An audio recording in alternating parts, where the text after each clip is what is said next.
The eclipse was most glorious seen from the big island of Hawaii. It lasted the longest in Sao Paulo, Brazil. It drew curiosity from millions of people who hoped for a glimpse at the eerie diamond ring flash as the moon completely covers the sun and again as the sun reappears.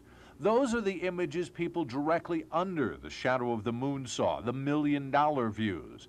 Here in Southern California, people were just as excited to see a partial eclipse. Well, it's something you're not going to see for quite a while, that's for sure. Outside the Reuben H. Fleet Space Theater in Balboa Park, hundreds of people gathered with both remarkable curiosity and inventiveness. What are those little specks, dark specks in there? Astronomy clubs set up telescopes for people who wanted to look directly at the crescent sun, and there were more elementary approaches. It's a box. It has a hole up here so the sun can go through, and then you can see. And then you can see the eclipse right there. I'm bouncing the image off a mirror directly through and onto a piece of white cardboard about 25 feet away. Sort of exciting, isn't it? It was exciting to see how ingenious people became, from using binoculars and sunglasses to project an image. This is the total eclipse stance. To the guy who brought nothing more than his fist and a notion that incidentally worked pretty well. And cheap, and they run out of glasses here. Nature even provided a little of her own reflective viewing. As sunlight filtered through trees, hundreds of images of the eclipse appeared on the ground. What do you see? Nothing. Some ideas worked better than others. Some were more glitzy, like the stargazer who spelled out solar eclipse with a hole punch, then showed off dozens of tiny images of the sun. It was more than an eclipse, really. It was reason for people with a wide variety of interests to come together with one common interest for just a few minutes. Let's do it again in 2017.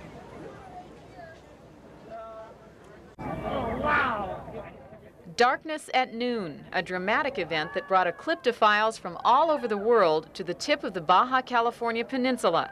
Accommodations and campsites had been booked for months by people who didn't want to miss this solar spectacular. Oye, ya está ocupando más. In Ensenada, the sun broke through morning clouds just in time for the eclipse to begin. People who weren't able to step outside with the proper eye protection could watch continuous coverage on Mexican national television. La información de turistas cambió. The Baja California Tourism Office had been besieged by rumors that anyone without a confirmed reservation for La Paz wouldn't be allowed to travel anywhere near the place. Not true, though last-minute planners lost out. The Paz is already filled, you know, and there was no vacancies, the motels are already all taken up. You could say Ensenada is the eclipse alternative for people who didn't have the time or money for a trip to La Paz or Hawaii. These eclipse watchers are making the most of the opportunity to observe an astronomical phenomenon and have some fun. They came prepared, complete with all the tools for safe viewing of the eclipse, and nobody minded sharing. I had to plan ahead to get my welder's goggles and binocular to fit in here. And is it working? Sure. Works great. Not attractive, but... But that's okay. Of course, there had to be a commemorative T-shirt created for the occasion. People in Ensenada got a slightly better view of the eclipse than San Diegans, being 70 miles to the south, and there were added attractions. Eclipse in the daytime, lobster for lunch, and Husongs at night. A memorable day in Mexico, where no one was complaining about less sunshine than usual. Jody Hammond, News 8, Ensenada.